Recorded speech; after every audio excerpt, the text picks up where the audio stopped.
একটা খুব গুরুত্বপূর্ণ ব্যাপার হইলো কি জানেন? দিন শেষে আপনারা আসলে ঘুরে দাঁড়াইতেই হইব।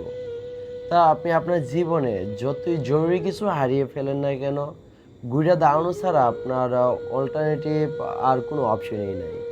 মাঝে, মাঝে এমন সব বিচ্ছিন্ন ঘটনা ঘটে যাইব যে আপনার সাময়িকভাবে নিজেরে এত অসহায় লাগবো আর মনে হইতে থাকবো এই জীবন আসলেই বৃথা।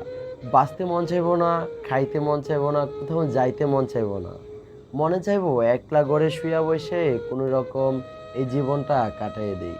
আসলে বাস্তব জীবনে প্রত্যেকটা মানুষের পরিকল্পনাটাই এরকম। এরকমভাবে তারা বেঁচে যায় এবং রয়ে যায়। দিনের পরে দিন, রাতের পর রাত যেতে, যেতে একটা পরিপূর্ণ মানুষ বিদ্ধ হয়ে পড়ে।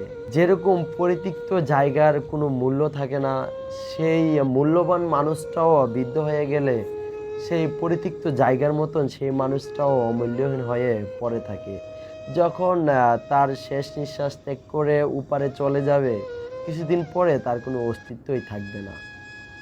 এই অল্প দিনের জন্য, অল্প সময়ের জন্য মানুষ কত, কত পরিকল্পনা করে তার জীবন সাজিয়েছে এবং সাজায়া যায়। কিন্তু এটা তার পরিকল্পনাই থাকে না। সে এত কিছু কার জন্য করছে? এই তো সব মিছে মায়া, মিছে ছায়া।